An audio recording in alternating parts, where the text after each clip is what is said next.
Армысыз құрметті көрермен, бұл соққа және гол және ағылшын премьер лигасы аяқталды. 38 тур артта қалды. Басты сұрақтың жауаптарын білдік.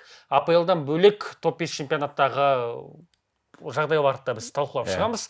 Италияда Ювентус чемпиондар лигасына шықты және Испанияда, Реалда қандай жағдайлар орын алып жатыр. Карло Анчелотти кетті, Лука Модрич, Лукас Васкес соңғы ойындарын өткізді. Сибалиос кетейін деп жатыр, ойлаш. Мақұл. Маңғыла кепка жарасам екен. Әдемі. Шашымды алсам осылай. Осы кепкамен жүресің. Кепка тағып. Челсиді лақтырып жүрді көрдіңдер в прямом эфире без регистрациясы. Челси мені лақтырып жіберді жігіттер. Үшінші орынға тұрақтайды деп айтып едім. Ньюкасл ұту керек еді. Ньюкаслды ұтқанда. Ньюкасл мақұл. Мен ойлап отырып, Ипсвич Таунмен екі рет тең ойнадық қой. Манчестер Сити Саутгемптонмен тең ойнап қойды ғой, олай дейтін болсақ. Өткенде ғана. Маусымның соңына керемет болжам бердім ғой, орындарымен бүйтіп Ман Сити 3-ке көтеріледі. Шашалу бойынша. Соны айтайық бастысы. Қашан? Сәрсенбі. Шашалудан бұрын өте бір маңызды ақпарат бар, соны айтып кетейін. Жігіттер, соққы және гол YouTube арнасындағы барлық шығарындардың демеушісі фондағы достарымызға рахмет айтамыз. Фондағы достарымыз iPhone 16 ойнатып жатыр. Төменде сілтемесі тұр. Кіріп тіркелсеңіздер, iPhone 16 ұтып аласыздар. Сәттілік тілейміз, ал біз видеомызды жалғастырамыз. Кеттік. Менде мынандай ұсыныс бар. Шаш алмайым. Бексұлтанға 100 мың теңге берем. Штраф ретінде. Келсесің бе Бексіз? Жоқ әрине. Мақұл жігіттер, 200 мың теңге ортаға тастайым, шаш қалсын. Бексіз. 2 миллион болса да. 200 мың. Халыққа айтылған сөз. Шашты аламыз, міндетті түрде аламыз ол. Қашан аламыз Бексұлтан? Осы чемпиондар лигасына превью видео түсіреміз ғой. Сонда бір шоу жасаймыз деп отырмыз. Соққы және гол арнасына тіркеліп қойыңыздар. Біздің қазіргі мақсатымыз 60 мың оқырманға жету. Тіркеліңіздер дәл қазір және лайк басып кетіңіздер. Енді мен қатты бір мұнай отырған жоқпын. Бір жағынан жігіттер, бір жағынан шаш өсер. Екінші жағынан төртінші орын, бірақ орын жетпей қалды, ол еш нәрсе етпейді. Бір жеңістің құны еді. Чемпиондар лигасына шықпай қалса мүлде өкінішті болады. Иә, ол чемпиондар лигасына бастысы шығып тұр. Енді сейсенбі, сәрсенбі күндері ел қатарлы әлекенмен футбол көріп, және оны соққы және голды талқылап отырғанға не жетсін деп отырмыз. Бұйырса Қазспорт телеарнасында жүргізу бұйырса, ол да бір тіпті бақыт. Сондықтан бәрі жақсы, және осы маусымда мен өзім бірақ бәстен ұтылып отырмын. Қалған бәстерім бәрі шығып отыр. Дидар маған 20 мың теңге ұтылып қалды. Оның бәрі тіпті масқара ғой бұл. Ол MU 15-ші орындағы MU Челсиден жоғары болады деп менімен бәстескен ғой. Не ол? Сезон басында ма? Жоқ, менде просто ол стратегия сондай, бәрі сондай андай кемшіліктердің бәрі сол ақшамен қайта берсін. Басы маған жабыспай қойсын сондай нәрсе. Шашым аман болса болды. Шашым аман болса. Ақшам шашыла берсін дедім ба? Иә, ақша қолдың кірі. Дидармен де бүгін халас болып отырмыз. Маусым аяқталды ресми түрде. Бүкіл бәстерді еске түсіріп шешпексіз. Енді АПЛ туралы айтып жатырмыз ғой, ағылшын премьер лигасында сол Манчестер Юнайтед пен Ноттингем Форесттің жекпе-жегі. Біріншіден Ноттингем Форест топ 8 я немесе жоқ, топ 8-ге кірді. 20 мың. Сосын мына жерде де сен жолың болып кетті. Тура 7-ші орын алдың, қарашы. 8-ден төмен түспейтін. 8 болса да жеңетемін ғой мен, топ 8 ғой. Бірақ Бексұлтан лайықты түрде негізі Ноттингем Форест 8-ші орынға ойнамады ғой даже. Таза футбол. Сен мына, мысалы сен футболдың ценителісің ғой енді. Барселонаның жанкері, футбол ценитель, Барселона футбол жарнамасы деп жатсын. Мысалы АПЛ-де Ноттингем Форест секілді командалар ойнаса, АПЛ қызық емес болатын еді. Сен соңғы 10 матчқа қарап айтып отырсың да? АПЛ-да емес, чемпиондар лигасы. Ноттингем Форест жалпы бір период берді ғой. Қаңтар ақпанға дейін, ол жерде тура сондай ойындар, бірақ просто нәтиже басқа болды. Тура мен неге ондай бәстестім? Өйткені Ноттингем Форесттің голдары кіріп жатты, Крис Вудтың периоды болды. Иә, ана жерде бір момент бір гол, овер перформанс болып кетті ол жерде. Бірақ бәрібір де Манчестер Юнайтед мықты болды. Ноттингем Форест топ 8-ге кіреді деген неше теңгелік бәс? 20 мың теңге сен ұтылдың. MU Ноттингем Форесттен биік тұра ма деген бар ғой. Сондай бәске кіріп кеткенсің ғой сен. Кім жоғарырақ болады? Тилт қып тұр ғой кәдімгідей. Кім жоғарырақ болады? Сен MU 15-ші орын алды ғой? Жоқ, мынадан MU-дан ұстап отырмын. Сенен Челсидан. Жоқ, мен біздің бәсті еске түсіріп жіберейін, Әлекен. Топ 3-ке кіреді дегенге бәстестік. Ол бәстескен кезде маусымның ең басшы жағы еді. Челси нешінші? Екінші орын. 14-15-ші орында тұрды ма? Екінші орында тұрды ма? Үшінші орында тұрды, по-моему. үшінші орында жоқ, төрттіктен ұшып кеткен ол кезде Челси. Бірақ ұпай саны Манчестер Сити 7-ші орында тұрды. Бексұлтан айтты, Ман Сити бәрібір озып алады деді. Мен Челсиге сендім, және бір жағынан контент болсын дедім. Шашымнан айырылып отырмын. Үштікке кірмеді. Көбі мені құттықтады, негізі Ньюкасл ұтқанда құтты болсын деп, себебі бәрі төрттік деп ойлаған екен. Жоқ, үштікке бәстестік. Соны үштікке бәстестік десем, ой, далбой екенсің ғой деп отыр бәрі. Бірақ ол бәстескен уақытта Челсидің жағдайы жақсы еді негізі. Сол уақытта нормально. Мен Челси Ипсвич ойынын көрдім де, ай, бұлар топ 3-ке лайықты емес дедім. Және Манчестер Ситидің маусым соңында күнтізбесін қарап, ай, болды, Сити алып кетеді деп. Топ 3-ке ешкім лайықты болған жоқ. Ситиға бәс тіктім. Енді топ 3-ке Сити де лайық емес қой. Неге алып отыр. Биылғы АПЛ бар ғой, бір проходной АПЛ болды ғой. жоқ, Өте проходной АПЛ. мүлде келіспеймін. Мүлдем келісемін мен сонымен. Жоқ, қызық болды, бірақ енді бір команда шынымен де керемет көрді не ғана. Орта деңгей өте жоғары болды АПЛ-де. Осы маусымда мысалы Брентфорд, Брайтон секілді командалар, Борнмут керемет маусым өткізген командалар болды. Сондықтан мысалы осы маусымда чемпионның өзі 84 ұпай болып бітті ма? Сондықтан кезінде өйткені 10 тур алдын чемпион болды, сол үшін ғана. Иә, сол керісінше менің сөзіме дәлел ғой. 10 тур бұрын Ливерпуль чемпион болып қойды. Маусымда 80% провал жасаған Манчестер Сити 3-ші орында аяқтап отыр. Иә. Сити мысалы әлі топ 3-тен түскен жоқ. Провал болған Сити. Пеп Гвардиола деген. Сондықтан. Провал болған кезде бұл жерде енді полностью сезон дейін Сити үшін провал. Жоқ, сендер көзқарастарың именно топ клубтар жағынан айтып отырсыңдар да, ал басқа командалар топ жалпы клубтар шірігеннен кейін басқа командалар на фоне нормально болды. Ол одан емес, басқа командалар. Сен былай қарамайсың, топ клубтар шірігеннен кейін деп отырсың, мүмкін басқа командалардың деңгейі жоғары өскеннен кейін чемпиондар лигасы оған дәлел бола алады ғой.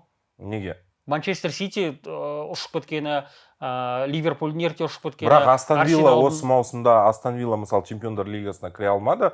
Жаңағы неде чемпионатта мысалы МЮ-дан ұтылып қалды, бәрі көріп жүрген МЮ-дан мүлде ештеңе істей алмай қойды осы турда. Бірақ Астон Вилла чемпиондар лигасының ширек финалына жетіп отыр. Еуропаның топ 8 командасына кіріп отыр. Кубковый команда ғой Астон Вилла. Жоқ, Дидар сен. Алты команданың байланысты емес. Жалпы топ 6 АПЛ-дағы команда МЮ мен Тоттенхэм біреу 15-ші орында, біреу 17-ші орында. Ол да көрсеткіш. АПЛ биыл Лестердің чемпион болған жылындағыдай болды. Биыл дағдарыс АПЛ. Иә, мысалы қазір. Мне кажется, наоборот, шынымен жаңа Дидардың айтқанына келісемін, ортан қолды клубтар қатты көтеріліп кеткен сияқты. Қатты көтеріліп кеткенде болса топ 8 деген клуб не бар ғой? Пелотон дейді ма дейді. Мысалы Ливерпуль көшбасшы, кейін барып екінші орыннан, жоқ, үшінші орыннан 8-ші орынға дейін бөлек топ болды. 9-дан төменірек, яғни чемпионшипке ұшатын жалпы 3 команда бар ғой, соған дейінгілер бөлек топ болды. Сол үшін бұрыннан да еді ғой. Мықты деңгей көтерді деп айтамын олар. Осы мен енді футбол қарап жүрген кезде топ 4 деген болатын еді. Иә, сосын топ 6-ға өсті. Ол кезде Челси енді топ 4-ға кіріп жүретін еді. Сосын топ 6 болды. Қазір енді 8 болып жатыр, бұл тағы бір 2 жылдан кейін темпо көтере салатын сияқты. Жоқ, енді 8 болған жоқ әлі, оны айту ерте. Неге? Ньюкасл, Астон Вилла жыл сайын кәдімгідей бой беріп, чемпиондар лигасына шығып жүрген командалар смело осы болады. Мысалы, әрине әр маусымда дағдарысқа ұшыраған командалар болады, прогресс жасаған командалар болады, бірақ жалпы АПЛ-дың орта деңгейі жыл сайын өсіп жатыр, өйткені бюджеттер құйылып жатыр. АПЛ-де даже Борнмут сияқты енді ортанқол команда дейміз ғой, сондай ортанқол командаларда Европаның топ бапкерлері жұмыс істейді, мысалы Ираола секілді. Портудан барады да Эван Нилсонды 40 миллионға сатып алды. Сосын қазір АПЛ-дың мықтылығын тағы қай жерден АПЛ-дың өзінен білсе болады да, мысалы екінші маусым қатарынан ғой деймін, қателеспесем, чемпионшиптан келген командалар қайттан ұшып жатыр да. Олар соны адаптация өте алмай жатыр АПЛ лигасына. Интрига жоқ. Маған мысалы Ливерпульдің ойындары уже қызық емес әрі қарай. Чемпион, міне атанайын деп жатқаннан кейін. Ливерпульдің өзіне де қызық емес. Өзіне де қызық емес. Сол үшін 84 ұпай ғой. Себебі ешқандай мотивацияға жоқ. Салахта мысалы осы соңғы 10 ойында 2 гол соқты ма? Енді Салахты қарайық. Салах биыл өліп ойнады, потому что бірінші кезек келісімшарт созғысы келді. Сосын чемпион болғысы келді мысалға. Чемпион уже болатын түсінікті болды, келісімшарт жазып алды, чемпиондар лигасын ұшып кеткеннен кейін Салах откровенно забил. Сол ғой. Мысалға. Алтын доп жеңе алмаймын дегеннен. Алтын доп дегенде откровенно қоя салды. Енді Салах қана ойнағысы келді деп ойлаймын мен өзім Ливерпульде. Қалған футболшылар бірақ қарай, соның өзінде Салах осы уақытқа шейін АПЛ-дың тарихында ешқандай болмаған зат тіркеді. Ең үздік ойыншы, ең үздік бомбардир, ең үздік ассистент. үшеуін бір маусымда алған АПЛ тарихында ешкім болмаған. Бірақ анау Колмен Ширдің рекордын жай ғана қайталап Біз қазір не деп дауласып жатырмыз? АПЛдың интригасы жағынан түсіп кетті. Жоқ, интригасы қызық емес. Неге интрига жоқ? Ливерпульдің конкуренті болған жоқ қой. Хотя бы мысалы Бексұлтан Ла Лигада Эл Классикоға дейін интрига болды. Иә. Ар жақта Ливерпульдің конкуренті болған жоқ қой биыл. Жарайды, чемпиондыққа интрига жоқ, бірақ басқа матчтар қызық болды. Соңына дейін сен шашын ойлап отырып қой. Чемпиондыққа болған жоқ. Жоқ, сен тек қана чемпиондық қана Мен қарамайсың. саған айтып отырмын ғой, үшінші орын алған Манчестер Ситиден басталды ғой бәрі. Жоқ, мейлі Ливерпуль чемпион болды, АПЛ қызық емес деген тейк өте дұрыс емес. Мысалы, мен үшін қызық болды. Бірінші орын мақұл, екінші Челси орын жанкүйерлері үшін қызық болды. Басқа Арсеналдың жанкүйерлері қызықпен қарады, мысалы. Арсенал жанкүйерлері мүлде сол Ливерпульмен бірге чемпиондыққа үміт Арсенал даже чемпиондар лигасына кіре алмайтындай жағдай болып қалды ғой соңғы турда жеңіп кетпесе. Мысалы, соңғы ойындардың бәрін жеңіліп қалсын, кіре алмай қалады. Бәрін жеңілу керек еді. Математикалық шансты айтып отырсың да сен. Ал былай қарайсың, Саутгемптон, оның алдындағы мысалы кім? Емеу ме? 17-ші мен 15-ші орындағы команда финалға шыға ма, онда төмен түсіп кетсе. 17-ші екі нәрсені айтып отырмыз деймін. Қызық емес болып кетті АПЛ соңғы 10 турда. Бексұлтан, саған қызық емес болмаса, саған қызық емес болса, халыққа көбіне қызық емес. Айтып отырмын ба, Ливерпульдің чемпиондығы ақпан айында чемпиондар лигасына шығуға таласатын командалар МЮ, Тоттенхэм, Челси, топ 6 команданың екеуі чемпиондар лигасына шықпай қалады. Келер маусым қандай болатын еді? Биыл Астон Вилла шықпай қалды чемпиондар лигасына. Окей. Ноттингем Форест шықпай қалды.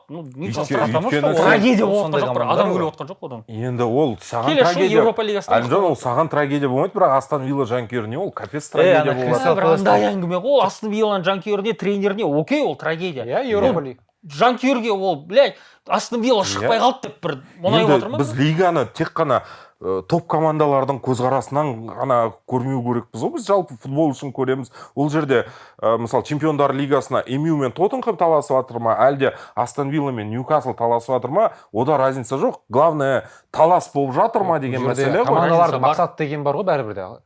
Разница бар. Иә, топ клубтар Ноттингем Форест чемпиондар лигасы шықпай қалғаннан АПЛдың маусымы сонымен қызық қой. Мысалы, Ньюкасл, Астон Вилла секілді командалардың деңгейі топ клубтарға жетіп қалды. Керісінше топ клубтардың деңгейі соларға жетті. Мынандай сұрақ, мысалы, Бекс, Барселона құрылды ғой, бір бәлешінші жылы. Бірден топ клуб болды ма? Білмеймін. Может болған шығар. Болған жоқ. Ешқандай клуб құрыласа бірден топ клуб болмайды. Ол кезде енді футбол Челсиде мен мысалға 2003-тен бастап жанкүйер болдым. Бірінші қадамдарын жасап кетті. Сити соңғы 10 жылда мысалы, Сити деген жүретін еді ғой, шіріп. Челси деген 8-0 вазит ететін Ситиді. Мысалға, анау топ клуб болады, өседі, ақша құйылады, сол сияқты мысалға Астон Вилланың да, Ноттингем, Ньюкаслың мысалға қазір келесі жылдан бастап штат етілесің. Мысалы, Манчестер Сити осы маусымда чемпиондар лигасына шыға алмай қалса, катастрофа болатын еді. Ал Астон Вилла мен Ньюкасл чемпиондар лигасына шыға алмай қалды ма? Енді жарайды. Біздің маусым сәтті өтті, жақсы жаман емес. Енді қара ол қазір. Келесі маусымда 5 жылдан кейін сен уверенсің ба Ньюкаслдың тағы да осындай грамотный вливаниенің арқасында? Енді видишь, бұл жерде сол строение жүріп жатыр ғой. Соңғы 10 жылдағы ең қызықсыз АПЛ болды дегенге келіспейсіңдер ма? Жоқ, мүлде келіспеймін. Қайсысы АПЛ бұдан қызықсыз болды? Енді оны қазір еске түсіріп сөйтіп жүру керек, бірақ жалпы осы маусым маған мысалы Лестер жеңген АПЛ еш қызықсыз болды. Ол 10 жылға кіре ма ол жалпы? Сол мен Лестерден бастап санап жатырмын, 2015-2016. Ол тарихта мәңгі қалатын АПЛ. Тарихта мәңгі қалады, базар жоқ. Бірақ ол жерде футбол деңгейі өте төмен болатын біріншіден. Шамамен сондай маусым болды биыл. Келіспеймін. Просто Ливерпуль ол кезде вот как раз сол кезде топ командалардың деңгейі түсіп кетті да. Сондықтан басқа командалар өзін көрсете алды. Ал бұл маусымда мен айтып жатырмын, бұл маусымда жалпы АПЛдың конкуренциясы өсті. Сондықтан мынандай нәтижелер. Сол стабильно осы маусымда өте алған бірақ команда болды. Ол Юрген Клопптың деп сөйтіп болғанда айтып жүрген жоқ. Не Арне Слоттың командасы, бірақ оны сол не үшін Юрген Клопп деді? Өйткені Юрген Клопп соны уже жасақтап, дайындап бүйтіп уже мә деді ғой. Сол Ливерпуль не үшін онда оп-оңай чемпион болып кетті егер ортан қол командалар? Ол саған көрінеді солай оп-оңай, бірақ матчтардың ішінде олай оп-оңай ешқашан болған емес. Челсиді әрең ұттың мысалы Ливерпуль. Не үшін оп-оңай емес? Айтайын ба енді? Ақпан айында Ливерпуль чемпион болды. Мәди мен видео қашан болды? Тіпті қаңтар айында Мәди уайымдама болды, чемпионсың деп айтты. Қарашы енді. Бопты қарашы, қазір айтуға оңай. 38 тур бітті, біз ақпан айында құттықтады деп. Ал ақпан айында Салах тұрады сынады. Гравенберг, Макалистер бәрі қирақ болады. Арсенал оған. Ливерпуль ПСЖ-дан чемпион. Арсеналға ол кетер емес, екінші орын алуға. А вот видишь, сен сөйтіп айтып отыр. Мысалы, қанша маусым болды? Мен де бар мысалы нәрсені айтады ғой. Арсенал 10 ұпайға Манчестер Ситині озып жатқанда Иә. бір маусымдар болды, біз анау Ситантыды футбол түсіріп жүргенбіз. Сити алып кеткен. Вот сол кезде Міне сол қызық, АПЛ міне қызық қызық. болды, себебі Иә. сен 10 ұпайға қалып тұрғанда да интрига болып тұр сенде. Маған интрига жоқ болды. Мен ол кезде уже маусым сол 10 ұпайға Арсенал озып жатыр. Мен айтамын, мына футболмен Сити точно чемпион болады. Қаңтар айында. Даже қаңтар емес, маусым басталып қойғанда уже Ол айтады. сенсің ғой енді. Дидар, қазір сен- Бекстан Ну, Бәрі мен ол жерде мақтанып Енді сұрақ жатқаным міне, емес. мақұл. Сен айтып отырсың, топ клубтарда спат жоқ деп отырсың ба? Жалпы любой клубта дағдарыс бар, Жоқ, топ өйткені цикл клубтарды, болады. топ клубтардың деңгейі түскен жоқ деп тұрсың ғой енді. Жалпы деңгей түскен Енді жоқ. санайық. Өзі 6 топ клуб бар. Иә. Тоттенхэм спат па? Тоттенхэм топ клубқа Бизнес. қоспаймын мен. Енді 6 клубтан бастап отыр ғой енді 6-шы клуб. Дұрыстап бастап, Тоттенхэм енді 17 Сити дегенде. төменнен бастап жоғары кетпейміз ба? Аха, Тоттенхэм шіріді. Мхм. МЮ Шіріді. шіріді. Тоттенхэм шіріді, трофей алды ма? МЮ шіріді. Лига Европа чемпион. Сити шіріді. Аха. Үш-ақ клубқа отыр. Челси. Қара, Бля, идеальный сезон емес қой. Еурокуб, сен жалпы маусымды қарасай, Сонда Ливерпуль мен Арсеналға отыр. Арсенал үмітсіз қалып кетті Ливерпульден. Арсенал, Ливерпуль ә, чемпиондар чем- лигасына бірден ұшты. Арсенал чемпиондар лигасына қай жерге дейін жетті? Ширек финал. Жартылай А, финал. жартылай финалда Реал. Арсенал жартылай финал, Астон Вилла ширек Ширек финал, Манчестер Сити почти Бірде сегіз. өтті деген сияқты әңгіме Жоқ, ғой. ондай болса Франция чемпионаты ең үздік болады ғой, өйтіп ондай логикамен же. Жоқ. Ондай емес, Жоқ, енді сен салыстырмалы Еуро- түрде Чемпиондар сен лигасында өзгере алты береді топ клуб үшеуі шіріді ма биыл? Сонда мынандай ма жігіттер қараңдар, шірігенмен соңғы 4 Тоттенхэм чемпиондар лигасына шығып отыр, мақсат 17-ші орынға отырған не әңгіме айтып Енді отырмыз біз? соңғы 4 түр қызық болмаса, ол қалған 34 салыстырмалы, түр қызық емес ол болсын да. біз айтып жатқанды дәлелдейді да, ол жалпы лиганың деңгейі түспеген АПЛ конкурентный Жоқ, международный Ауыр аренада. Ей. Бірақ өз ішінде Сен мысалы- конкуренциясы өсті. Сондықтан Сондықтан олар олар сондай бағана ұпай айтып жатыр жоғалтып да. жатыр. Біз тек қана топ клубтармен ғана есептейміз ба дейді. Онда чемпионшипке ұшқан командалар туралы айтайық. Жоқ, оларға мен Жоқ, бағана мен бағана саған айттым. Конкретно Соңғы 4 түр қызық емес болса, значит, бүкіл 34 түр қызық емес па не? Түсінікті, иә, Ливерпуль Ливерпуль соңғы соңғы қызық 4 емес болды. Соңғы 10 тур, 4 Ол емес. саған ғой ол. Қалай 10 тур қызық емес? Ливерпуль чемпион болып қойды сол кезден бастап. Ей, Ливерпуль чемпион болған жоқ қой. Бекс 10 турда можно Қойды, так просрать. Не. 10 тур 30 очко ойласай. АПЛда Берсұлтан Барселона осы маусымда 10 турға озып келетті да, сосын 10 турдан қалып келетті. Иә, В итоге чемпион болды. Қызық болды. Вот Ол енді сол видишь, қызық қой, 10 качеля ұпайға. Качеля қызық қой. мысалы АПЛда не қызық? Чемпиондық, иә? Чемпиондық ерте шешіліп қойды және чемпионшипке ұшып кеткен командалар, интрига. Олар да ерте ұшып кетті. Енді Еврокубок. Еврокубокқа чемпиондар лигасында шыққаны жақсы командалар шықты болды. Бір сенсация болған жоқ чемпиондар лигасына. Бәлә. Оны кім шешеді, жақсы командалар шықты дегенді? Кімді жалко саған? Маған ешкімді жалко емес. Чемпиондар лигасы кім шықпай лайық, қалды. сол Не бар шығу дейтін керек. бар ма енді? Кім лайық, сол шығу керек. Мысалы, біз түсініп отырық қой, Манчестер Юнайтед лайықты емес. Даже Еуропа лигасын жеңіп алса, лайық болмайтын еді. Чемпиондар лигасының деңгейі емес осы маусымдағы ойына. Сондықтан қатты өкінетіндей әңгіме емес та, мысалы. Сонымен қоса анау Астон Вилла мен Ноттингем Форест өздері беріп қойып отыр ғой. Сол ретте де өкініш жоқ. негізі. енді қарашы, ол беріп қойған кезде қайтадан айтып жатыр ғой, бұлар они в строении, топ клуб болуға жолда. Әлі характер жоқ. Мысалға мен екеуміз талай жаздық қой. Басқа да Челсидің жанкелемен жазған кезде мен енді айтпақ қойын, ойбай, мынау қазіргі Челсидің де, бірақ Европадағы ең жас клуб, жалпы маусымда 24-те 68 күнбен ойнағам, чемпиондар лигасына ілініп отыр. Бұларда ДНК қалыптаспаса да, бұл Челси да, бұл ойыншылар біледі. Мысалы, Фрэнк Лэмпарттың кезінде де мал болып ойнадық. Вулверхэмптон қазір айтып сен, Вулверхэмптон соңғы турда ұттық та біз чемпиондар лигасына шыққан едік. Сол сияқты мен Ноттингемді ұтатынына, положительный результат алатынына ешқандай күмән болған жоқ. Астон Виллалар сол жолда. Олар сол жолда, ол ДНК-ны құрып жатыр. Сендер ең басты интрига ол чемпиондық екенін мойындауларың тиіс. Дұрыс па? Чемпиондыққа талас. Биыл мықты Жоқ, болды. чемпиондыққа талас ең басты интрига ма? Ливерпуль мықты болды. Я ба, жоқ па? Жоқ, ол я ғой, бірақ қарашы, Сити сынып қалды ма, Родри? Чемпиондыққа талас интригасы жоқ болды. Енді не үшін? Мен Басқа мысалы, чемпионаттар, Франция, Бундеслиганы біз не үшін ондай жақтырмаймыз? Өйткені гегемондар бар.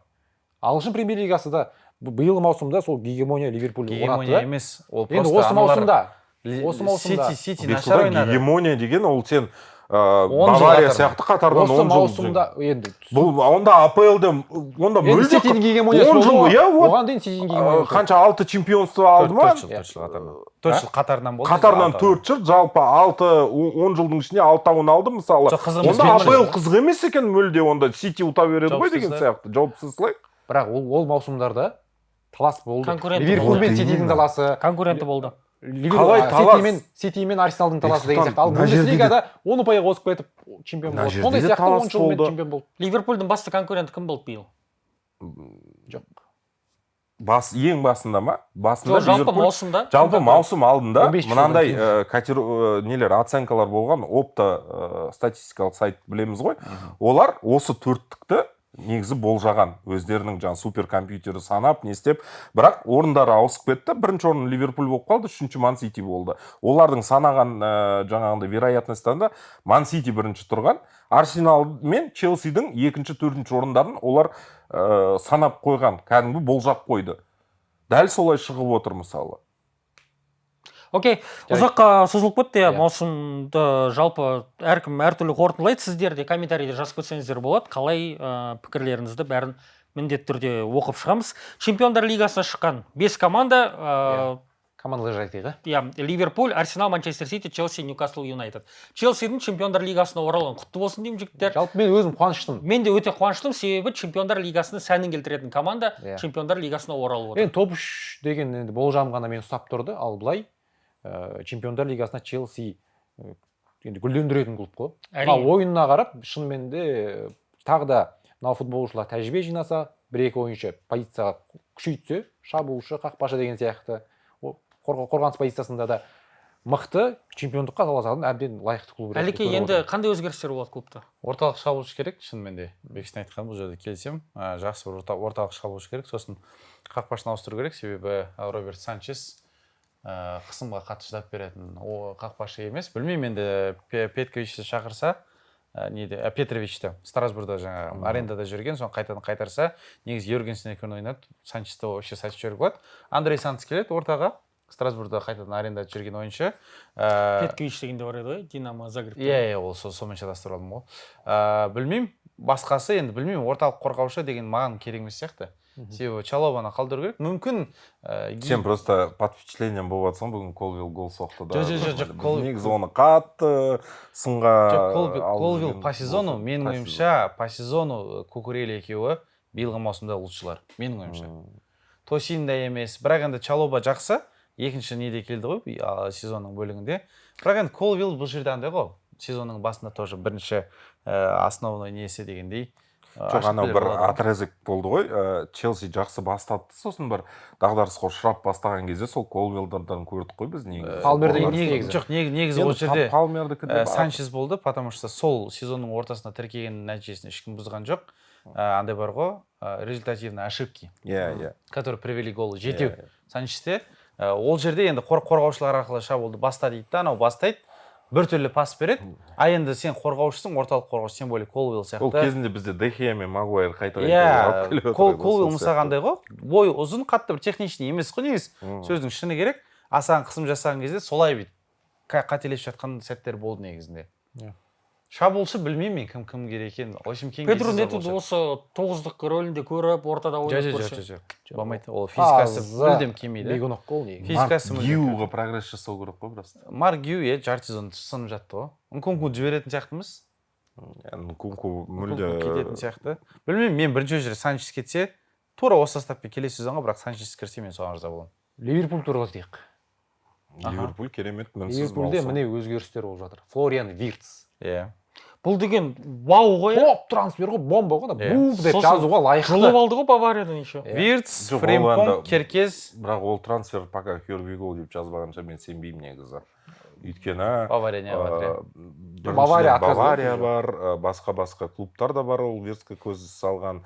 Негізі сосын 130 миллион бар. 130 емес, 150 миллион сұрап тұр. Евро шығар, 150 миллион евро сұрап тұр. Соны Ливерпуль негізі төле алады ғой, бірақ төле алғысы келмейтін клубта негізі ондай футболшыларға олар мысалы 100 миллионнан артық төлейді дегенге. Виртс негізі осы поколенияның таланты негізі. Келсем, Виртс алтын допқа үміткерлердің бірі, Мусиала, Виртс. Кезінде Кайхаверс тура жетіп келген еді. Палмер, Ямалдар бар ғой. Тура осы болып келді. Жоқ, мына Виртсше мен 100% айтамын. Жоқ, мен Виртстің күшейтеді ол точно. Несіне ешқандай сомнением жоқ. Бірақ Кай Хаверс тура осы Виртс ойнаған позицияда ертең просто бұл АПЛ үшін непонятный ойыншы болып қалуы мүмкін да позициясы, түсінсің ба? Ол Германияда сен ферит етесің, сборныйда мықты ойнайсың, потому что Германияда ондай позиция бар. Ал АПЛда Хаверске әлі табылмай жатыр ғой, артынан өзі. Кім? Мартин Эдегор ғой таза Виртс деген. Эдегор мен Виртс егіз ұғым. Ал енді кім қай жерде ойнатасың? Мүлде ұқсамайды Виртс. Макалистер мен Гравенберг тапсытайсың ба? Плеймейкер қалған қапталында жүгіріп жүре береді. Жоқ, ол оң қапталда да сол қапталда жүгіріп жүре береді ол. Хорошо, Ливерпульда қай жерге қоясың? Эдегорға қарағанда өте қатты шабуылға. Луис Диастың орнына Луис Диас Барселонаға кетеді. Ал сол позицияға Коди Гакпо не істейді сонда?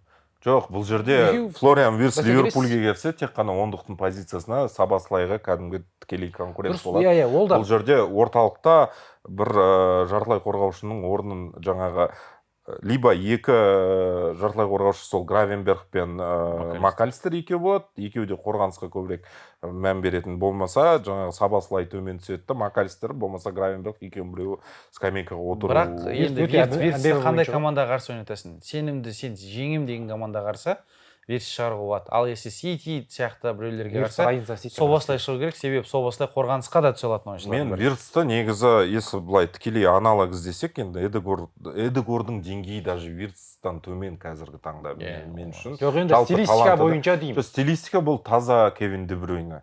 Виртс таза Кевин Де Брюйне, вот ол Де Брюйне істей алатын нәрсенің бәрін негізі Виртс өте күшті трансфер, ол жағынан келсем.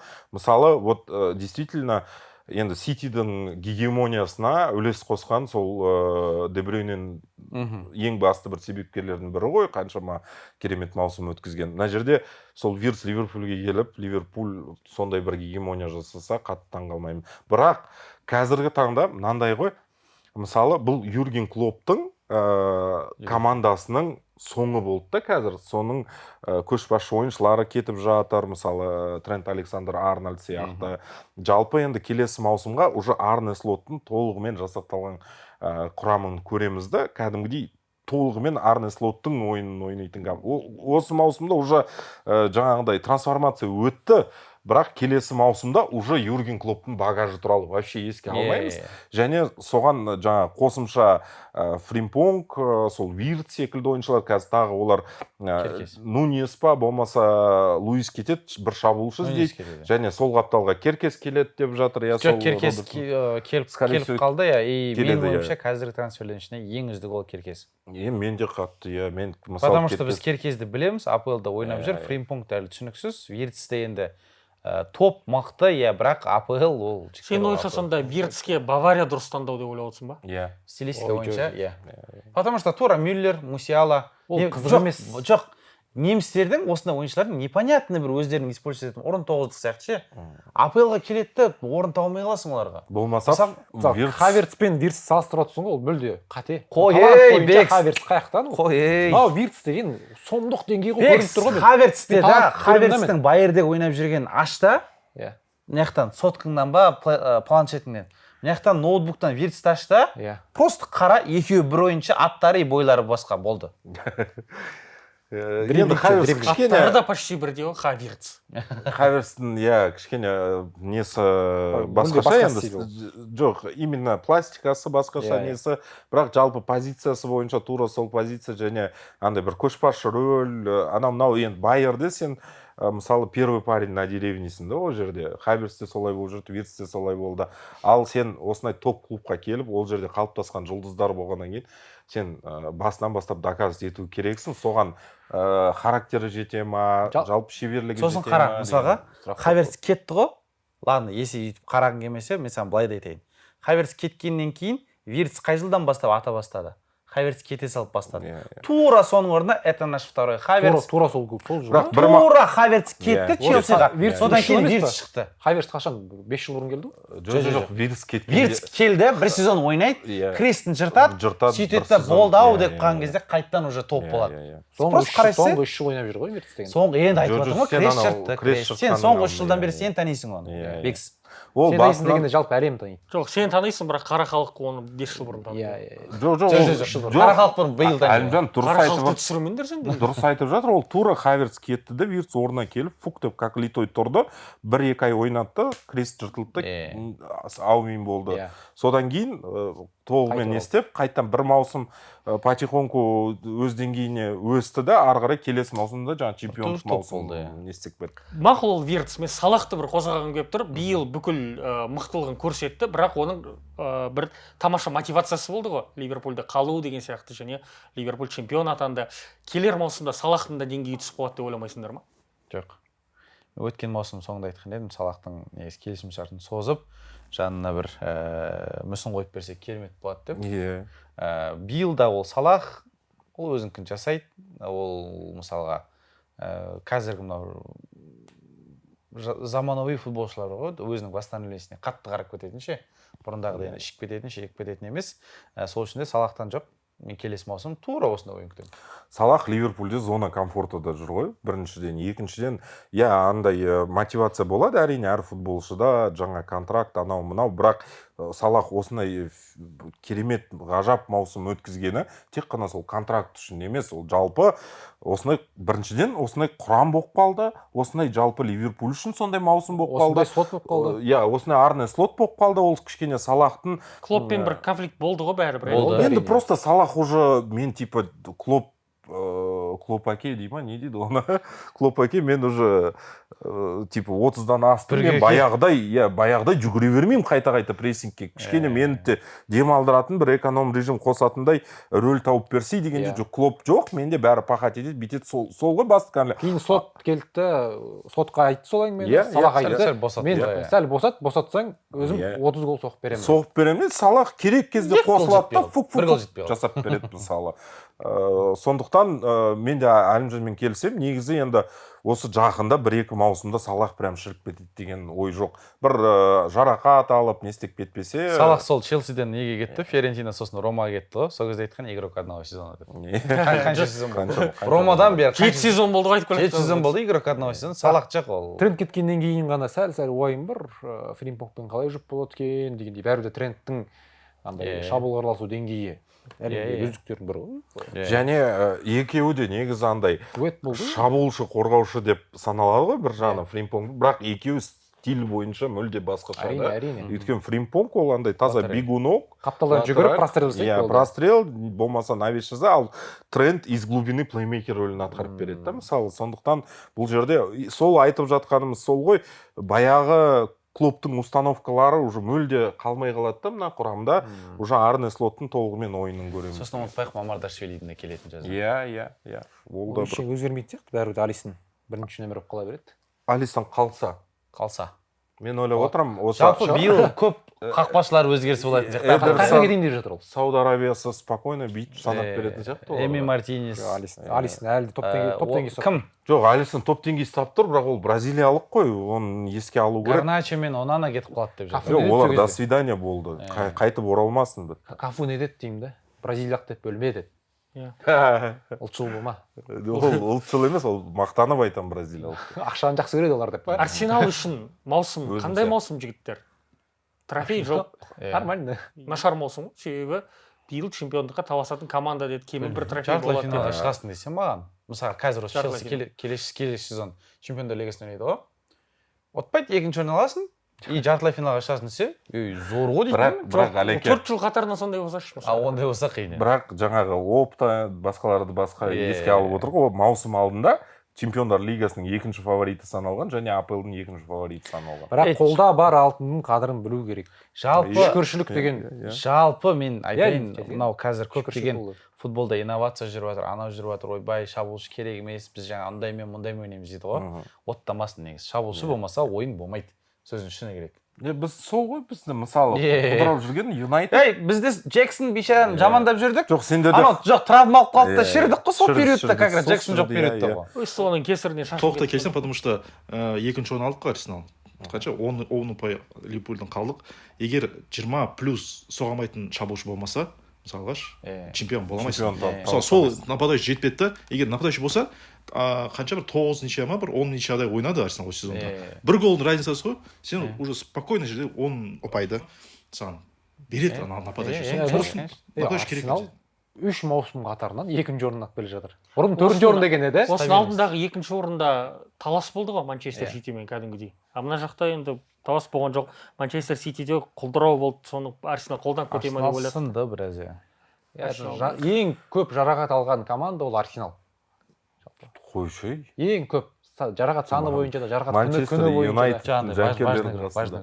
Важный шоу дегендер саналмайды ғой енді. Неге саналмайды, ол біздің важный игрок. Онда шоуды әр маусымда бастап Дени Еро дейтіндер ба? Саналмайды. Ол да важный игрок ғой. 40 миллионға сатып алды. Мысалы 50 миллионға сатып алған анау ағаш болып кетті, 40 миллионға сатып алған анау сынып қалды деген. Сендердің травмаларының прям кәдімгідей сезілгені мен үшін жеке өз ойым. Коби Майно.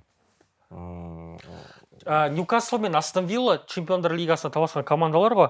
Астон Вилла чемпиондар лигасында жақсырақ еді ғой негізі АПЛ үшін, Ньюкасл осы призмадан ба? Ньюкасл чемпиондар лигасында мен үшін бір қатты қызық емес клуб. Астон Вилла кубоктың командасы деп отыр ғой, биылдағыдай келер жылда ойнап бере алатын еді. Былтыр чемпиондар лигасы шыққан кезде анау ажал тобына түсіп жолымай қалды. Осының алдында, Ал қазіргі ойнап беретін сияқты. Ол сосын оларда бола ма Гимараиш? Қала ма ол? Қалу керек, ақша бар ғой. Ол да бар бразилиялықтар. Ньюкасл күшеймесе әлсіремейді ол. Жыл сайын күшейіп. Жоқ, АПЛ фэрплей дейсің, Ньюкасл құртып жатқан жоқ қой, бейтіп жатқан жоқ қой, ақшаны мысалы. Ертең Исакты 150-ге ұстады, болды ғой. Мысалға, анау Челсиде Холл мен Ливерментен алды ғой. Сондықтан Холл қатты жоқ, бірақ Ливерментеға уже қазір Сити қызып жатыр. Мысалға, ол Ливерментені керемет деңгейге өткізді.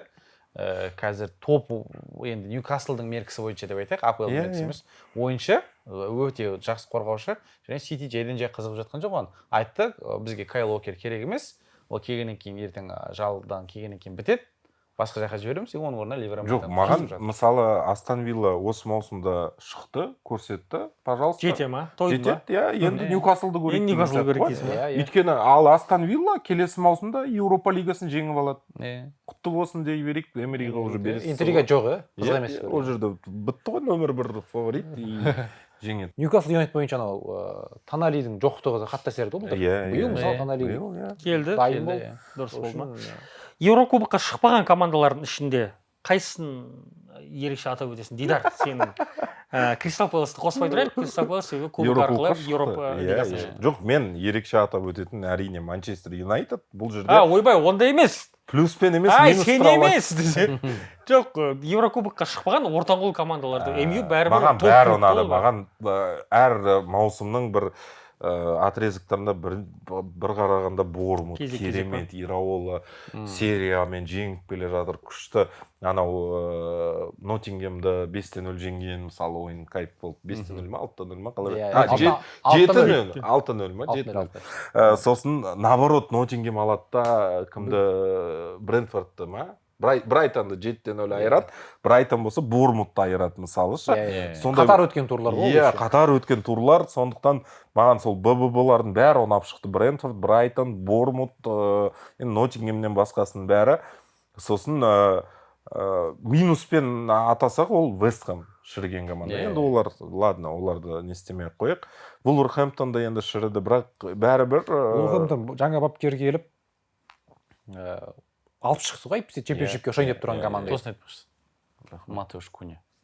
Матеуш Куня құтты болсын. Жақсы. Чемпионшip құшпағанын құтты болсын деп.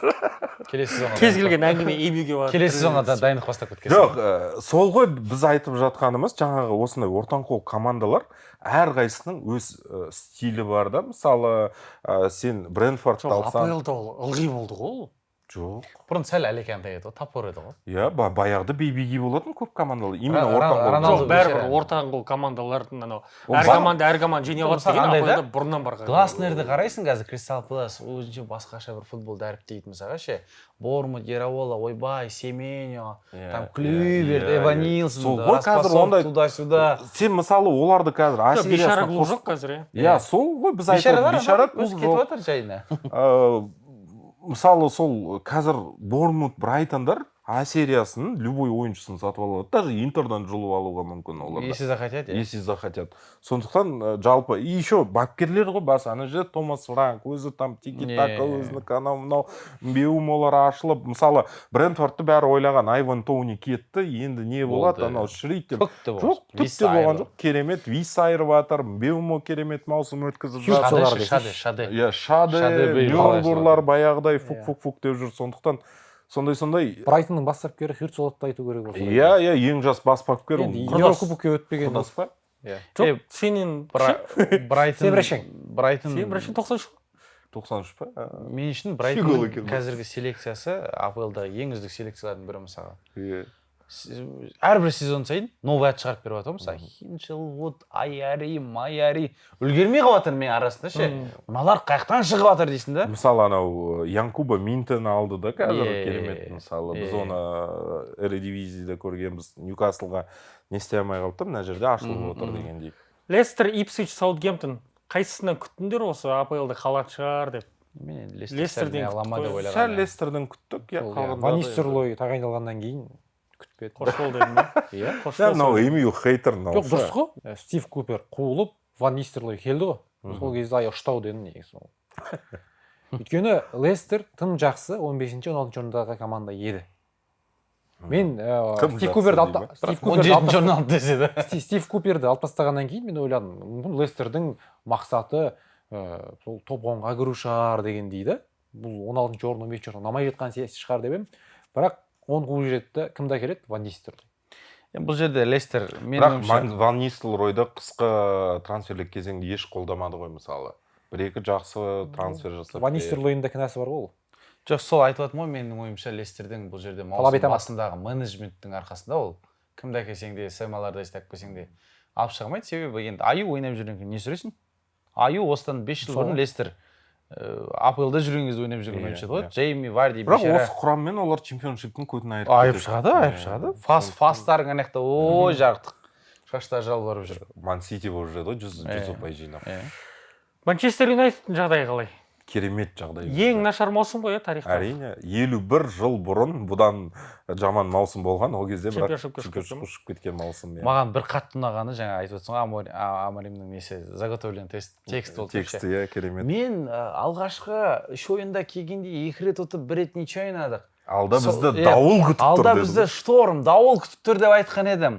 Ал енді біз өте нашар сезон өткізді. Мен сіздерге келесі сезон зор болады деп айтамын. Фанаттары ырза вообще. Мен жалпы осы күні 2 рет жыладым, 1 рет анау Рафа Надаль Ролан Гарростан естіп бір мына жерден слеза кетті. Сосын Амарим скупая мужская слеза. Иә, скупая мужская слеза кетті. Бағана көреміз енді. Жалпы бапкерлердің барлығындай соңғы сөздері бар ғой. Речь дейді ғой. Солар мықты болды. Мысалы Юрген Клоп тренер Александр Арнольдты жақтап шықты. Сендер қуасыңдар ма Ливерпульді? Бірақ Ливерпульдің жанкелері лучше. Четко шығарып салды бірақ. Өлдеген жоқ, кәдімгі овациямен шығарып салды ғой. Жоқ, Клоп соған ренжіді ғой. Клоп соған ренжіді. Мен теледидар көріп отырып, жоқ. Оған дейін өлдеп жүрді да, бірақ соңғы ойында овациямен. Олар қол шапалақтап енді Клоптың да әсері бар ғой бұл жерде. Бұрыннан қозғап жүр ғой. Кімнің Постекоглуның айтқан сөзі де ұнады маған ше. Ана шығып, вы это заслуживаете, you deserve it. Ана мынау бүкіл сезондардың жаңа Netflix болсын, басқасы болсын, сериалдардың 2-ші сезоннан 3-ші сезоннан оқытылады. Аналарды деп бейшарлар. Бәрі емізіп отыр. Сосын Постекоглу бүйтеді ғой. Ол сөзінде тұрды ғой зато. Жоқ, тұрды бірақ. Тұрды, сосын ол бүйтті да, біз негізі өте қызық маусым дейді да, негізі біз андай неординарный результатқа қол жеткіздік дейді да. Бірақ оны мына жағынан да қараса болады. Мысалы, Тоттенхэм 22 матч ұтылған маусымда. Бұндай нәтижені тек қана ұшып жүрген командалар көрсеткен ғой. Ал Тоттенхэм 22 матч ұтылып, еще ұшпай кеткен команда болып қалады да. И 17-ші орын. Маресканы айтсаңдаршы. Мареска. Хейтерлер ауыздарың жабыңдар деді ғой. Деді енді. Бірақ бұл жерде енді қараңдар. Не дейсіңдер? Челсидің жанкүйері ретінде осы Чемпиондар Лигасында Ноттингем жеңгеннен кейін раздевалкадан видео шықты ғой. Соны бүйтіп Драгбаларға қарап отыр. Басын салып қалайын ба Ноттингемге барып 4-ші орын алғандарыңа қуанып отырсыңдар. Честно айтайын. Челси ешқашан былай 4-ші орын болып Чемпиондар Лигасы иә түсінікті жас құрам анау ешқашан емес енді басында ана топ команда иә қалыптасқан кезде иә ол қуанды кезде қуанды содан кейін уже топ болғаннан кейін ондайға қуанбайды бірақ 2 маусым қатарынан ойнамады ғой бірақ енді иә қайтадан оралып отыр сол оралғаннан қуада тұр да енді жоқ түсінікті Мареска енді бұл жерде енді оған да сенген жоқ қой көбісі онки жас балдар не істей алады анау мынау көп хейт кетті ғой бірақ шынымен де Еуропадағы ең жас құрам болып тұр ғой бұл жерде енді Почтиноға да рахмет айту керек жалпы жинап кеткен Тутбойлиға рахмет айтсай Тутбойлиға жинап берген жоқ Тутбойлы бір бәле жинап берді ғой команда содан команда құрған Почтино ғой мойындауымыз керек қой мысалы әр команда сендірді ғой жігіт әр команданың өз патологы болады ғой мысалы Челсиге қараймын да бәле патолог бар әлі бигерек солға болады вот мен Ливерпульге қараймын да что-то Ливерпуль мынау өзінің патологын осы маусымда көрсетті келесі маусымда ойын бойынша сәл әлсірейді деген Тоттенхэм ше жоқ сол ғой бұл Тоттенхэмнен не күтесің сен Тоттенхэм келесі жолы бестікке табаса ма жоқ қиын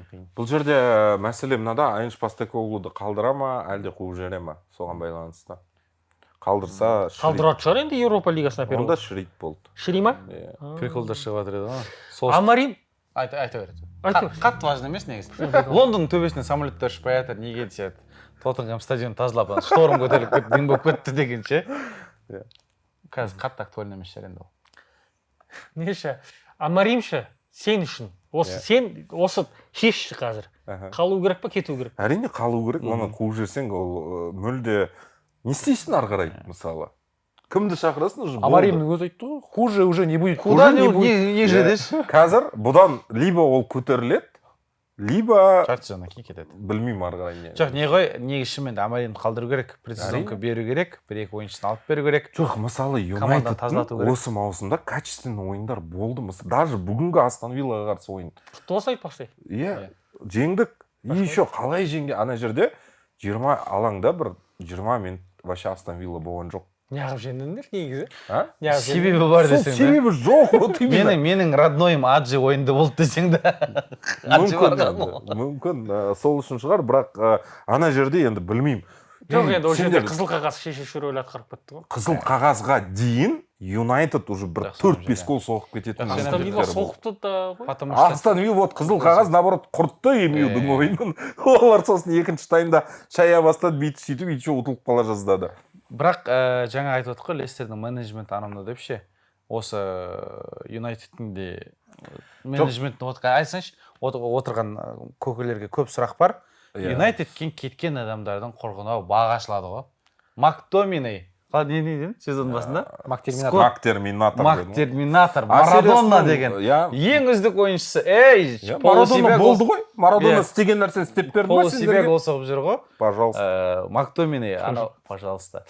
Решфорд Астон Виллаға кете ма жақсы ойнайды Астанаға барып жүр ғой бала үйреніп алған да пожалуйста жақсы ойнап жүр Дармиян Мхитарян дегендерің шынымен де осы менеджментке басын айтқан жоқсың ғой Антони год бар екен ғой год бар ол әлі өзін жасаған жоқ ол финалда көреміз оны жасап тастады ол кәдімгідей жасап тастады иә қаншама жоқ сен мысалы қазір андай сарказммен айтып жатсың жоқ Антони Битске келіп қанша гол соқты ертең мыналарды нормально айтты ғой мыналарды сабап тастайды мына ертең конференция лигасында Кукурелия ішеді жарайды көреміз Кукурелия чемпионшиптан шыққан үш команданы айтып кетейік Лидс Бернли және жігіттер Сандерленд оралды ғой міне АПЛ-ды жақсы көретін адамдар үшін бұл өте дерби көреміз кішкене айтып кетейін Сандерленд жайлы мен ағылшын премьер лигасын енді жүргізіп бастаған кезде Сандерленд АПЛ-да ойнайтын ортаңқол команда сен келіп едің олар ұшып кетті ғой сосын жоқ мен бір екі маусымда жүргіздім сөйтіп бұл сетантадан комментаторлықтан кеткен еді оралды деп все он уволился возвращаемся жігіттер 120 + екінші минутта ба соғыңдар деп Шеффилдтың қақпасы мен Шеффилд деген команданы ұнатпаймын маған да ұнамайды түк мағынасы жоқ ол анау жоқ күйдіріп одан қалса сезонда 2 победа екеуі де Челсиге қарсы ғой білесің ба ана Макберни дегені екеуі де Челсиге қарсы бля Ипсвичтің да ұшқан жақсы болды жоқ Шеффилд просто өткен маусымда 16 қақпай алды да үмітсіз ұшты шанс болған жоқ маусымның осы ортасында емес даже басында ұшып кетті да ол қатарынан жеңіліп оларда анау ең нашар көрсеткіш осы Шеффилдте болды. өліп қалған ағылшын ойыншыларына жатып алған Шеффилд. Дерби каунтидан да нашар қайтадан ойнады ғой. оралды ғой анау Крис Уиллер ме еді? Уайлдер. Сол себепті енді плей-офф матчы болды ғой. Шеффилд пен осы Сандерленд таласты. Сол кезде енді бәрі Сандерлендке жанкері болды. Сандерленд Нетс бар ғой Франциядағы. Сол мен Шеффилд Юнайтед екеуі күйдіргілер. Лифт болып кетті ғой кәдімгідей. Сол да осыдан 8 жыл бұрын, 9 жыл бұрын АПЛ жүргізіп жүрген кезде Сандерленд деген команда болды. Сөйтіп Сандерленд, анау Сандерленд, дождливый вечер Сандерленде деген бар емес? Жоқ, Стокта екен ғой. Сандерлендте қандай вечер бар? Сандерлендте дерби болады енді. Ньюкаслмен, қара мысықтар деген. Жалпы кез келген команданың алдын кесіп кетуі мүмкін ол қара мысықтар. Сандерленд деген жақсы ұнайтын маған команда. Сөйтіп ұшып кетті. Сол туралы Netflix еді ғой, кино түсіреміз деп. Мынау неден ағылшын премьер лигасында Сандерленд сияқты клуб қалай ойнап жүр деп кино түсіріп бастаған кезде чемпионшипке ұшып кетеді. Одан кейін Netflix-ның продюсерлері айтады, біз онда чемпионшиптен АПЛ-ға қалай көтерілгені туралы сценарийді бастан жазамыз деген кезде лига бірге ұшып кетеді. Ана күйдіргілер Netflix-ның бүкіл несін құртады ғой, жоспарын. Бірақ енді міне араға 7 жыл салып Сандерленд қайтадан ағылшын премьер лигасына оралып отыр. Бұл мынау Шеффилд, Лидс сияқты бүйтіп жүрген командаларға қарағанда қызығырақ тарихы бар команда. Енді Портсмут оралса вообще қызық болады. О, өйтіп кететін болсақ, Портсмутта қазақ ойнайды ғой. Не, мынандай сұрақ. Джоб Беллингем бар. Қала ма, кете ма? Боруссия Дортмундқа кетеді деп жатыр ғой. Менің ойымша негізінде бір сезон бір АПЛ-да көре салу керек сияқты. Юнайтедтің құрамында мысалы. Ал Джоб Беллингем аутсайдер ретінде ойнай ала ма ол? Бәрібір Сандерленд чемпионшипте аутсайдер болған жоқ қой. Аутсайдер болған жоқ, бірақ қатты фаворит та болған жоқ негізі. Негізі кім 5-ші орын алды, бірақ Шеффилдпен арасы қанша? 15 болып қойған. Иә, кәдімгідей. Шеффилд 3-ші команда болды ғой осы маусымда. Аналар енді екеуі жүз ұпай алып не болып жатыр.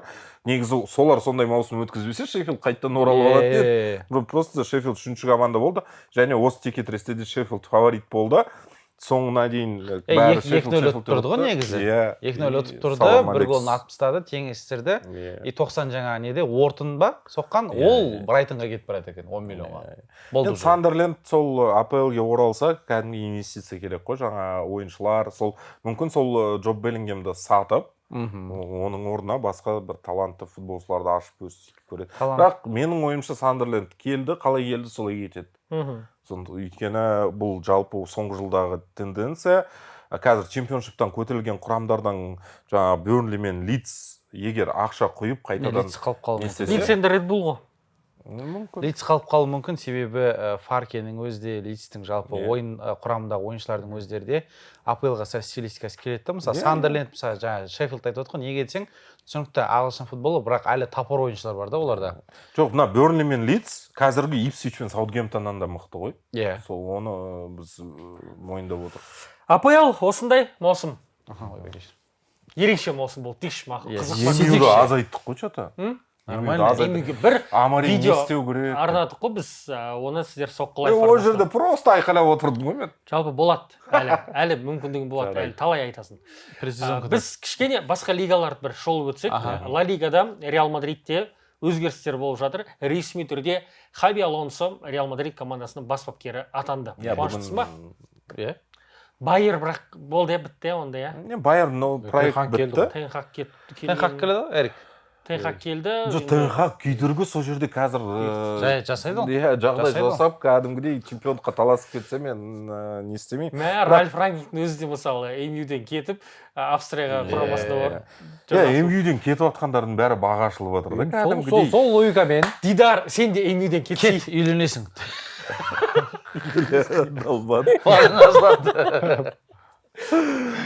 Үйлену үшін қай командаға жанкер болу керек? Челсиге келді. Челси жақсы. Махаббат іздеп. Сен жүрсің ғой Челсиде. Келатыр ғой, қасып жақында жаңалық болады. Дейсің да. Үйлену үшін Арсеналдың жанкері болу керек та, үйде отырып, асықпайын, келесі сезон, если что дейтіндер. Сондайлар Арсеналға жанкері болу керек. Хотя бы үміт бар да. Бұнаяқтан жоқ дейші. Сен үйленуді ойлап жатсаң, МЮ-дің фанат болып қала бер, зато ажыраспайсың никогда. Иә. Бір үйленсең ажыраспайсың. Бір үйленсең до конца қинал. Қинал емес, нормально. Қыз кезінде сафтың кезінде өмір сүрсін. Сендер вот күліп жатсыңдар, келесі маусымда көреміз қазір. Вот Куния келді, мысалы. Әр маусым сайын сөйтіп айтамыз. Соққы және голдың ғұмыры ұзақ болсын жігіттер. Иә. Жылда естіп отырайық осыны.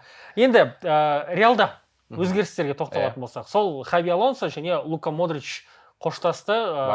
Хаби Алонсо келді, Модрич қоштасты. Сантьяго Бернабеудегі соңғы матчын өткізді, бірақ клубтар арасындағы әлем чемпионатында Модрич ойнап тұр. Сол ол да керемет сөз айтты ғой матч соңынан кейін. Біз әлі Бланкос, біз әлі чемпиондар жаңағы әлем чемпионатында кездесеміз деген сияқты. Сол жерде трофей бірге көтерейік деп. Керемет кетті. Модричті прям керемет кетті ма? Керемет кетті. Қалғысы келді деді ғой. Қалғысы келді, бірақ Реал жаңа керемет кетті емес, керемет шығарып салды десе. Керемет шығарып салды, шапан кигізіп қой. Реал өзінің аңыздан шығарып сала алмайды дегенге тағы бір плюс болады ғой бұл да. Жоқ, келіспеймін. Мынау Модричті әрине. Плюс. Өйткені Лука Модрич өзі қалғысы келді біріншіден. Айлығын қысқартамын. О жағынан. Мен әлем чемпионатына мен мықты бабында болуым керек. Если Хаби Алонсо да жалпы қалса қала берсін, раздевалкада мықты футболшы керек деген сияқты. О жағынан мен келіспеймін. Тұрды да қуып жіберді ғой, өйткені Модрич өзі қалғысы келді. Ал қалай? Немен келіспейсің? Жоқ, проводы деген ғой, жаңа дұрыстап шығарып салмады деген. Мен ойлағым анда бір перформанс жасап, бір анда бүкіл трофейлерді шығарып. Бәріне істеп береді оны, кроссқа да. Ол жеке-жеке матчтан кейін деп ойлағым, ал жаңада да қуып жіберді дегенге сен болды, новый Реал жасау керек, проект новый. Сен не істейсің, ойыншы керек емес, элементарно не добегает. Ондай лидерлер бар ғана, Рюдигерлер, солар лидер жас келді, пожалуйста, сен барды Интер Майамиге ма, болмаса Флорида ма, Аталанта, соларға барды ойнай бер. Атланта болмаса Шейхтарға сатылып берді деген. Рамостың да мынадай бар ғой, екі рет сендерге звондадым. Жоқ, Рамосты вот базар жоқ. Бірақ Рамосты Модричпен қоштасқандай болған жоқ, андай чемпионский коридормен бәрі. Модрич деп. Он просто вот Раульді сөйтіп қуып жерді, Рамосты сөйтіп Касилесті да до свидания деді мысалы. Ол кездерде Реал анау өзі трофейлер ұтып, чемпиондар лигасын ұтып, не до этого болып қалды ау деймін. Биыл кішкене сезон аяғын әдемі красить жүреміз деп, осы нәрселер хотя бы сол ностальгиямен не істеп па. Енді бұл жерде Анчелоттиді да не істеп жатыр, мистер деп оғанда рахметін айтып. Енді жалпы келесі маусым өте қызық болады Реал. Негізі Модричтің кеткені, Анчелоттидің кеткені екеуі ұқсайды. Иә. Болды ғой, идея бітті, ойыншы. Жоқ, бірақ Модрич айтып отырған, маған айлық минимальный қойып беріңдер. Мен қосалқы құрамда отыра беремін. Просто Реал деген командада ондай ойыншылар енді бола алмайды. Олар болды уже. Джейми Вардидің өзі кетіп бара жатыр ғой. Соны айтам, Лестерден. Қалып Лестерде чемпионшипте қайтадан шығаратын. Модрич бірақ төмен деңгейде ойнады деп айта алмаймын осы маусымда. Бұрынғы деңгейден төмен. Мықты деңгей. Мықты деңгей, Модрич 90 минут ойнап бере алмайды. 90 минут ойнатқан жоқ қой. Жоқ, жігіттер, мықты деңгей, бірақ Реал талап ететін деңгей емес. Вот Реал әр турнирде жартылай қорғаныстағы ең үздік ойыншы Модрич мен үшін. Қой, Вальверде не істеп отыр, не қызлап отыр. Вальверде оң қапта қорғаушы болып кетті ғой. Бұл жерде Модрич қосалқы құрамнан шығады да, ойынды кәдімгідей күшейтеді ғой. Мысалы, Эл Классикода да мысалы сол күшейтті өткенде. Честно айтайын ба, ертең ана Штиллер сияқты біреу келеді. Прям секунду Модричті ұмытып кетеді. Енді Штиллер негізі неше түрлі ана цифрлармен. Штиллер келгеннен кейін ай Модричім ай деп сағынып болса болды әйтеуір. Жоқ, мысалы Рауль кеткенде ешкім сағынған жоқ. Модричім ай демейді, бірақ Кроссым ай деп әлі біраз айтады. Кроссым ай деп айтады, Кросс өйткен пикта кетті да кәдімгідей. Кроссым ай деп біраз айтады, Модричім ай деп айтпайды. Модричім ай деп, Модрич рахмет, Модрич алтын доп иегері, легенда, аңыз, оны басында ол Тоттенхэмге келген кезде, Тоттенхэмнен келген кезде бля, мынаған қалай 35 миллион құртты. Бірінші сезон шіреді ғой? Иә, шіреді. Содан кейін Модрич қазір жолы қандай бәрін жеңді, ұтты, пожалуйста, чапан кигізіп, құрметтеп шығарып салды. Болды. Ары қарай білгенін істесін. Осы маусымда жақсы ойнаған енді фактен жігіттер. Жоқ, жақсы, өз деңгейіне жақсы. Бірақ сен Барселона жанкүйер ретінде айтып жатсың, жақсы ойнады, екінші орын бола берсін. Жоқ, мен Барселона жанкүйер емес, футбол жанкүйері. Қалдыру керек, ортасына айырып тастайды. Объектив түрде айтып отырмын. Ол Барсаның фанаты ретінде мен ол ойым. Модрич осы керемет маусым өткізсе, Барсаның құрамына оны қосатын ба едің? Қосалқы құрамда отырса, иә. Бір не айтайын, кімнен? Қош әлеке, 15 комментарий жинап құрамда бір 10 орын бар ғой, скамейкада. 10 орынның біреуінде отырады. Модрич, мен үшін Мойзес Кайседо Модричтен мықты был маусымда. Мысалға. Реал Мадридтің футболшыларын мысалы Камавинга, жаңағы кім бар жаңағы? жоқ кімді алатынына байланысты ол Просто жерде қарашы, Камавинга мен Чуамениді негізі шынымен де енді сезон барысында қарап отырмық. Қазір енді біз спокойно айта аламыз ғой. Бейшараларға өздері білмей отыратын сияқты. Мысалы Панденктен аптаның соңына ойынға бастайды. Мен қайықта ойнаймын, ортада ма, защитаның ортасында ма, левый флангта ма деп мысалға. Басты мәселе Хави Алонсоның системасына Модрич мүлде келмейтін футболшы. соны мысалы Реалшы клуб ретінде Модричпен бүйтіп сөйлесіп келісе алмай ма өйтіп бұқаралық ақпарат құралдарына айтпай қойшы деп мысалы Қалғым келді сол қалғым келді Жоқ, ол андай өз Дебрюйнді айтты ғой мысалға. соны бүйтіп попросить етсе болатын шығар енді бір келісуге бүйтіп айтпай қойшы енді барымды бердім барым салдым рахмет деп кетші деп сөйтіп бәрібір асады қалады да енді асады қалады иә бірақ мысалы вот Модричті қалай шығарып салды, а мысалы Ман-Сити Дебрюйнені қалай шығарып салып жатыр. Просто Кевин давай деді. Пеп Гвардиола жылады ғой енді тура сондай болды деп ойлайсыңдар ма? Білмеймін, маған как будто бы жоқ, мүсін соғады. мүсін еще Пеп жылап отыр неге керек Пеп жылауық Жоқ, Пеп биыл актер болып кетті. Пеп жылап, шашын, басын айырып. Соны айтам, ертең бараттан өжді ғой, жақсы болды. Кестің накасы орын босады. Флорентино Перестің жылаған Анчелоттиға кетеді деген кезде. Ол сәл өтірік па? Енді мен таңғалдым кішкене. Қалай ол? Сол анау клубтар арасындағы әлем чемпионатында Хави Алонсо өзі баптай ма уже? Болды ғой. Лақты. Ресми. Давидеге шанс жоқ дейсің ғой. Предсезонка ол, короче. Давиде Бразилияға кете ма? Кететін сияқты ма кесімен? Жоқ, айтқан жоқ, бірақ енді штабын алып кетеді. Давидеден сұрады ғой. Ты хочешь в Бразилию или в Реал деп? Я сам решу деді ғой. Я сам решу, но я уже купил билет в Бразилию, Рио дедім, а? Сам решу деді ғой. Давид. Иә. Папасына. А сериясын айтайық. Ювентустың чемпиондар лигасына шығып кеткені әділетсіз. Вообще Давид енді негізі уже папасынан да кетіп, бөлек деді. бөлек өз жасау керек қой. Бормутқа дейін десем уақытта Ерауыл әдемі болып тұр, бірақ Бормут сияқты деңгейде бір. Тоттенхэм. Анжи кетіп қалса кайф қой. Ойлашы? Мен мысалы Давиден қарағым келеді. Ол келесі маусымда ғана ауысатын сияқты ол. Жоқ, Давиден мен қазір Наполида әлем орын чемпионаты аяқталады, босап содан кейін барады. тағы босап жатыр ма не? Контемен қоштасып жатыр дейді ғой. Қырылып жатыр ма қайтқан? Негіз Конте ұтады да неғып қырыла береді. Жоқ, ол енді Мен де білмеймін. Айтылды. Бүгін мен естідім. Мен істеген Контені мақтап, ойбай. Ол кезде мен ұйықтап жатыр мен де. мен сосын звондадым Де Лаурентиске. Маған айтады, Конте Трансферлерден келісе алмай қапты дейді ғой. трансферлер емес, Мен кеше жалпы ғана естідім сол чемпион болды. Міне Контенің келгені бізге бүгін звондады деймін маған. Мистер Де Лаурентис кекатсо дедің ба? Контемен бір пляжға барып танысып, білесің ғой, пляжға барып танысып, демалып жатқан жерден ұстап алып, контактымен алмасып, мен оны күттім. Маған бүгін звондайды да бүйтеді ғой. В общем, Антонио келеді дейді. Антонио келді да маған айтады. В общем, мистер Де Лаурентис маған, в общем, трансферге ақша керек. Сен хорошо Де Брюйнені аласың. Басқа Мак Терминаторды сатып бердің. Бірақ чемпиондар лигасына қосу үшін, тағы бір скудетті жеңу үшін маған кәдімгідей мен талап еткен футболшыларды сатып бересің деген. Сосын Де Лаурентис айтады, енді сатып бере алмасам мен саған. Сатып алып бермесем. Сатып алып бере алмасам. Сатып алып беру дегендегі алыпты азайта салады. Мен азайта саламыз ғой. Сөйтсем, онда не болады деген ғой. Онда мен өзімді некомфортно чувствовать етем деген Конте. Онда біз бір-бірімізге кәдімгідей андай немен қараймыз, уважениемен қараймыз. Сондықтан сен жақсы, сен аман, мен аман, давай екеуміз қол ұстаса салайық та и қайта бер деген. Бесінші клубы Контені естіп. Ештеңе болған жоқ бұл жерде. Ештеңе болған. Сөйткен, маған звондағанда соны Де Лаурентис айтып бергенде, сөйткенде келесі неде книжкасын ашқанда бүйтіп Макс Алегри дегенді бүйтіп мыға дейін жеткізгенде звондағанға салған. Қайтадан ба? Алло, Максимилиано. Өсек болып кетті шынымен. Өсек емес, как есі Алегриге звондады деген. Звондады деймін, Дидар келесі. саған звондады дегенге сендік. Алегри деген өтірік болып кетті енді. Келесі бапкер Алегри болады деп жатыр. Көреміз. Жатыр ғой енді ол, көреген. Жігіттер Ювентустың чемпиондар лигасына шығып кеткені бір сәл ұят емес па, е? Неге? Өте нашар маусым. Олар негізі шанстары болған, шықпай қалды. Рома шығып кетті. Ювентус деген басында чемпиондыққа таласып бастады ғой олар. мүлде ей жеңілмей. бір кісі чемпиондар лигасында финалға шығады деген жоқ па да? Кім еді ей? Сен маған донер қырсың.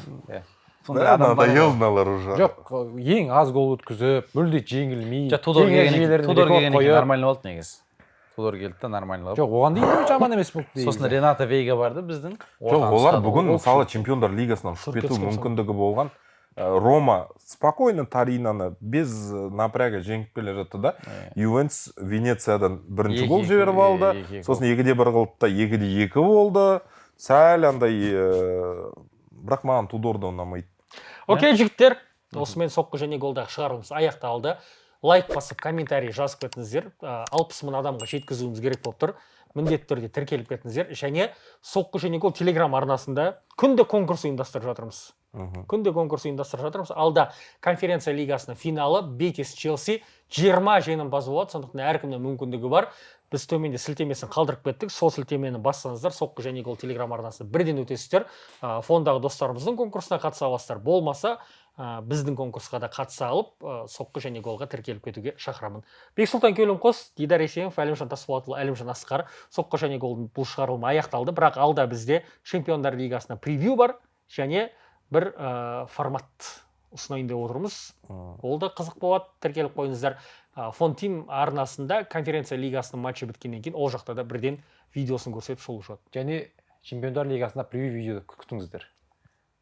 Чемпиондар лигасының превью видеосын біз міндетті түрде түсіреміз. Ол жақта превью міндетті түрде түсіреміз және міндетті түрде ол видеода Әлімжанның шашын тақырлатамыз. Әлеке, сендер Әлім Лайф YouTube арнасында превью түсірдіңдер. Түсірдік, иә. Ол жақта Ойлар общем әртүрлі болды. Әртүрлі Екі түрлі болды, екі жаққа қарай кетті. Айтпа сен адамдар өздері көрсін. Әлім Лайф YouTube арнасынан тамашалай аласыздар. Біздің превьюда енді ең қызығы ол сен өз шаш ала аласың ба? Жоқ, мүлде заман. Несін алсын, әшін жүріп өтсең болды. Әрқайсымыз қайшымен кеп бүйтіп фук деп Басын жуып кел сразу ғой бір. Негізі бастап беру керек. Иә, бастап. Басын жуып келіне. Өтпей ма? Анау бүйтіп көрмеген деймін. жоқ, анау бүйтіп дырды кесіп атса ана жақта биттер бүйтіп қашып бара жатыр дейсің. Оның барлығын соққы және гол арнасында көресіздер. Сау болыңыздар.